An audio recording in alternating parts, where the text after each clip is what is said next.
Saya pernah berpikir bahwa persahabatan adalah ikatan yang tak tergoyahkan, sampai malam itu tiba, ketika minuman membuat kami melewati batas, dan tiba-tiba saya menjadi ayah dari anaknya.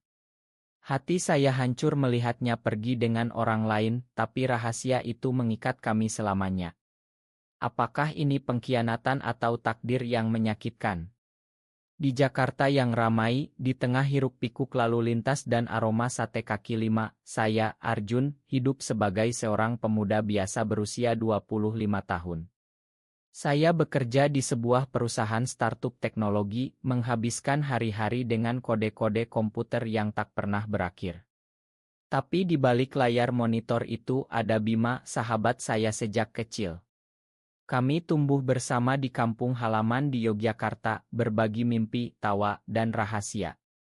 Bima, dengan senyumnya yang selalu cerah seperti matahari pagi di Borobudur, adalah orang yang membuat hidup saya berwarna.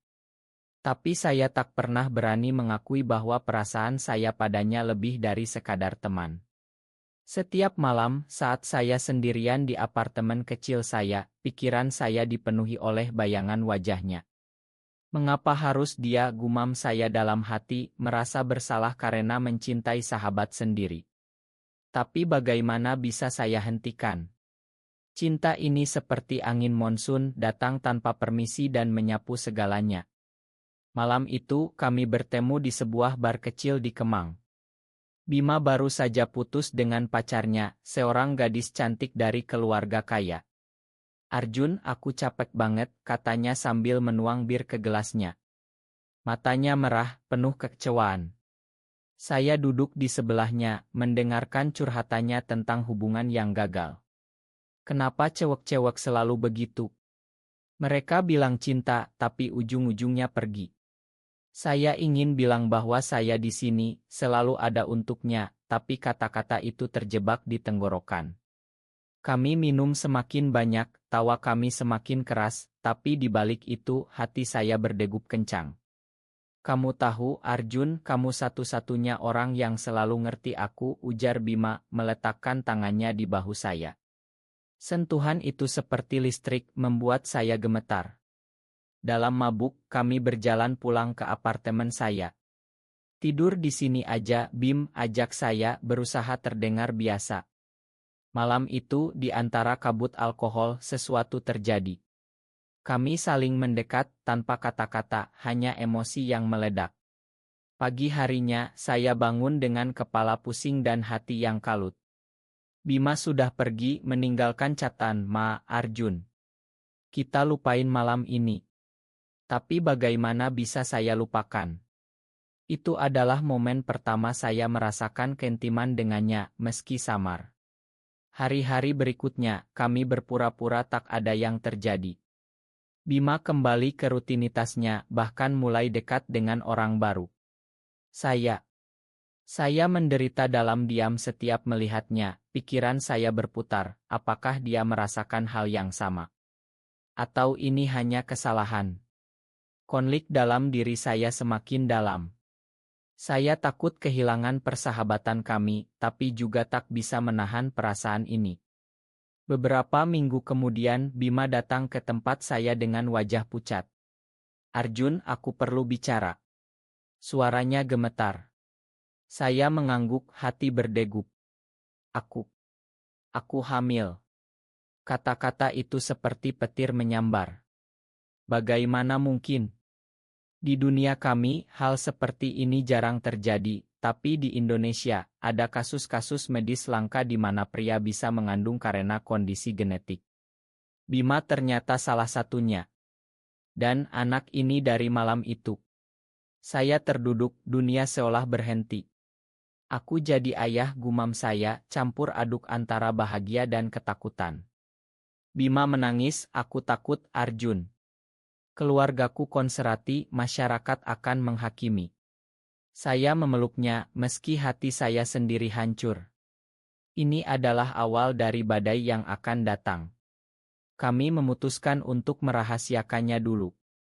Saya mulai merawat Bima, membawanya ke dokter diam-diam. Setiap malam, saya berpikir, ini tanggung jawab saya, tapi apakah ini cinta atau kewajiban? Bima semakin dekat dengan saya, tapi saya ragu. Apakah dia mencintai saya atau hanya karena anak ini? Konflik inner saya semakin kuat. Saya ingat masa kecil kami bermain di sawah Yogyakarta, berjanji selamanya bersama. Tapi sekarang semuanya berubah. Suatu hari Bima bilang, "Arjun, aku nggak bisa sendirian. Tolong jadilah ayah untuk anak ini." Saya setuju, tapi dalam hati saya bertanya, apakah ini cukup? Waktu berlalu, perut Bima mulai membesar. Kami pindah ke sebuah rumah kecil di pinggiran Jakarta, menghindari mata orang. Saya bekerja keras, tapi pikiran saya tak pernah tenang. Bagaimana jika dia menyesal, gumam saya setiap malam. Bima sering menangis, aku takut kehilanganmu, Arjun. Dialog kami penuh ketegangan. Kamu nggak perlu khawatir, Bim. Aku di sini. Tapi dalam hati, saya takut dia hanya bergantung pada saya karena situasi ini. Kehamilan Bima semakin berat dan konflik dalam diri saya semakin dalam. Setiap pagi, saya bangun dengan rasa bersalah yang menggerogoti. Mengapa saya biarkan malam itu terjadi? Apakah ini pengkhianatan terhadap persahabatan kami? Saya melihat Bima tidur, wajahnya damai, tapi saya tahu di balik itu ada ketakutan yang sama. Kami mulai sering bertengkar kecil. "Arjun, kamu terlalu protektif," katanya suatu hari, saat saya melarangnya keluar rumah. "Aku khawatir, Bim. Bayangkan jika orang tahu." Jawab saya, suara tegang. Tapi sebenarnya yang saya takutkan adalah kehilangan dia. Di kantor, rekan kerja mulai curiga kenapa saya sering "Arjun, kamu lagi apa sih?" tanya bos saya. Saya bohong, bilang keluarga sakit. Tapi bohong itu semakin menumpuk seperti beban di dada. Malam hari, saat Bima tidur, saya duduk di teras, merokok sambil berpikir, apakah ini hidup yang saya inginkan? Menyembunyikan cinta dan anak. Saya ingat pertama kali bertemu Bima di sekolah dasar, dia membela saya dari bully. "Kamu teman saya selamanya," katanya waktu itu. Sekarang semuanya rumit. Suatu malam Bima bangun menangis. "Arjun, aku mimpi buruk. Keluargaku tahu dan usir aku." Saya peluk dia, "Nggak akan terjadi, Bim. Kita hadapi bersama." Tapi dalam hati saya ragu. Apakah saya cukup kuat? Beberapa bulan kemudian datanglah pengkhianatan yang tak terduga. Bima bertemu dengan mantan pacarnya, seorang pria kaya bernama Rian yang ternyata biseksual. Rian tahu tentang kehamilan Bima melalui rumor. "Bima, aku bisa bantu kamu," katanya. Bima cerita pada saya, dia tawarin bantuan finansial, "Arjun. Saya marah, kamu percaya dia? Dia yang ninggalin kamu dulu." Dialog kami memanas. "Aku cuma mikir untuk anak kita," balas Bima. "Saya merasa dikhianati. Jadi aku nggak cukup," gumam saya dalam hati, hati teriris. Malam itu saya pergi keluar, minum sendirian di bar yang sama. Mengapa semuanya begini? Pikiran saya berputar. Keesokan harinya, Bima minta maaf, "Arjun, aku nggak akan terima bantuannya. Aku pilih kamu." Tapi benih keraguan sudah tertanam. Konflik inner saya semakin parah. Saya mulai mempertanyakan cinta saya, apakah ini benar cinta, atau hanya rasa tanggung jawab. Setiap hari, saya lihat Bima berjuang dengan mual dan sakit punggung. Saya bantu dia, tapi pikiran saya penuh pertanyaan. Bagaimana masa depan kami? Di Indonesia, masyarakat tak akan terima. Saya ingat berita tentang pasangan gay yang dihukum, dan hati saya ciut. Tapi Bima bilang, "Arjun, anak ini bukti cinta kita." Kata-kata itu menyentuh, tapi juga menyakitkan. Suatu hari, kami pergi ke dokter. "Anaknya sehat," kata dokter. Saya pegang tangan Bima, merasa bahagia sesaat. Tapi di jalan pulang, saya lihat Rian mengikuti kami. "Dia nggak akan berhenti," gumam saya. Malam itu, Bima dan saya bicara panjang. Arjun, aku takut kehilanganmu karena ini. Saya jawab, aku juga, Bim. Tapi kita harus kuat. Konflik semakin mendalam, emosi semakin tinggi. Pengkhianatan Rian semakin nyata. Dia datang ke rumah kami membawa hadiah untuk bayi. Bima, pikirkan masa depan anakmu, katanya di depan saya. Saya marah besar, keluar dari sini, teriak saya. Bima diam, tapi matanya penuh konflik. Setelah Rian pergi, kami bertengkar hebat. Kenapa kamu nggak langsung usir dia, Bim, tanya saya, suara gemetar. Aku bingung, Arjun. Dia tawarin kehidupan yang lebih baik. Jawabnya, air mata mengalir. Hati saya hancur. Jadi aku nggak bisa kasih itu, gumam saya dalam hati, merasa rendah. Malam itu, saya tak bisa tidur. Pikiran saya dipenuhi bayangan Bima pergi dengan Rian. Apakah cinta saya sia-sia? Saya ingat momen malam mabuk itu, bagaimana kami saling membutuhkan. Tapi sekarang semuanya terasa palsu. Keesokan harinya, Bima bilang, Arjun, aku pilih kamu. Tapi aku butuh waktu. Saya setuju, tapi keraguan semakin besar. Di tempat kerja, saya hampir dipecat karena sering absen. Arjun, okus dong, kata bos. Saya bohong lagi, tapi hati semakin berat. Setiap malam, saya duduk sendirian berpikir, mengapa takdir begini kejam. Bima semakin lemah karena kehamilan. Saya rawat dia, tapi emosi saya campur aduk. Aku cinta dia, tapi takut dikhianati. Suatu hari, Rian kirim pesan ke Bima yang saya baca diam-diam, aku bisa jadi ayah yang baik untuk anakmu. Saya marah, konfrontasi Bima. Kamu masih kontak dia, tanya saya. Hanya sekali, Arjun. Ma. Jawabnya. Pengkhianatan itu seperti pisau di hati. Saya pergi keluar, menangis di pinggir jalan. Mengapa dia lakuin ini, gumam saya. Kembali kami berdamai, tapi luka semakin dalam. Konflik inner saya mencapai puncak. Saya mulai mempertanyakan identitas saya, apakah saya pantas jadi ayah. Di masyarakat yang homofobik ini. Bima lihat perubahan saya, Arjun, kamu kenapa, tanyanya. Saya jawab, aku takut, Bim. Takut semuanya hancur. Dialog kami penuh air mata. Kita bisa asal bersama, katanya. Tapi Rian tak berhenti. Dia ancam akan beritahu keluarga Bima.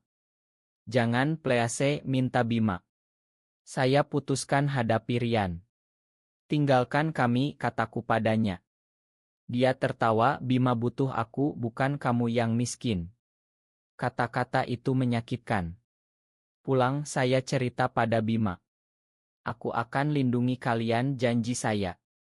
Tapi dalam hati, saya ragu. Emosi semakin intens, setiap hari seperti perang batin. Konflik mencapai klimaks ketika keluarga Bima tahu. Rian yang bocorkan rahasia. Orang tua Bima datang ke rumah, marah besar. Kamu hamil. Dengan Arjun, teriak ayah Bima. Bima menangis, Ma, Pak. Saya berdiri di depan, ini tanggung jawab saya. Tapi mereka usir saya. Kamu rusak anak kami, kata ibunya. Hati saya hancur total. Bima dibawa pulang ke Yogyakarta. Saya sendirian di Jakarta, merasa dunia runtuh. Setiap malam saya telepon Bima, tapi dia tak angkat. Apakah ini akhir, gumam saya, air mata tak henti. Pikiran saya penuh penyesalan, mengapa saya tak lebih kuat. Beberapa hari kemudian Bima kabur kembali ke saya. Aku nggak bisa tanpa kamu, Arjun. Katanya, memeluk saya. Kami menangis bersama. Tapi Rian muncul lagi, kali ini dengan ancaman hukum. Aku bisa ambil anak itu, katanya. Kami panik. Kenapa dia begini, tanya Bima. Saya jawab, karena dia iri. Konflik inner saya semakin parah. Saya mulai depresi, tak bisa makan. Apakah saya layak untuk Bima? Saya ingat masa lalu saat kami naik Gunung Merapi berjanji tak pisah. Sekarang semuanya diuji. Bima semakin dekat dengan persalinan. Arjun, aku takut, katanya. Saya pegang tangannya, aku di sini. Tapi Rian tak berhenti. Dia datang dengan pengacara. Bima, tanda tangan ini aku akan urus semuanya. Bima ragu, lihat saya. Gak, aku pilih Arjun. Katanya tegas. Rian marah, pergi dengan ancaman. Malam itu kami bicara hati ke hati. Arjun, aku cinta kamu sejak dulu. Pengakuan itu menyentuh. Saya balas, aku juga, Bim. Tapi emosi masih bergolak. Bagaimana keluarga, tanya saya. Mereka akan paham suatu saat. Jawabnya. Konflik semakin emosional, air mata tak henti. Persalinan tiba lebih cepat. Bima kesakitan di malam hujan deras. Saya bawa dia ke rumah sakit rahasia. Arjun, jangan tinggalin aku, pintanya. Saya pegang tangannya, gak akan. Di ruang tunggu, saya berdoa, Tuhan, selamatkan mereka. Pikiran saya penuh ketakutan, apakah ini hukuman atas dosa kami? Bayi lahir, seorang anak laki-laki sehat. Saya menangis melihatnya. Dia mirip kamu, Arjun. Kata Bima lemah. Tapi keluarga Bima datang, tahu dari Rian. Mereka ingin ambil anak. Ini cucu kami, kata ayahnya. Kami bertengkar. Dia anak kami, teriak saya. Bima menangis, Pak, tolong pahami. Konflik mencapai puncak. Saya merasa hancur, tapi tak menyerah. Malam itu, saya duduk di samping Bima, kita harus lawan. Kataku. Rian muncul lagi, aku bisa bantu ambil hak asuh. Bima marah, pergi. Akhirnya, Rian pergi selamanya. Tapi luka tetap. Saya berpikir, apakah kami bisa bahagia? Emosi semakin dalam, setiap momen penuh air mata dan harapan. Keluarga Bima mulai melunak setelah lihat bayi. Mungkin kami salah, kata ibunya. Kami mulai berdamai. Tapi inner conflict saya masih ada, apakah masyarakat terima kami? Bima bilang, yang penting kita bersama. Kata-kata itu menyembuhkan sedikit.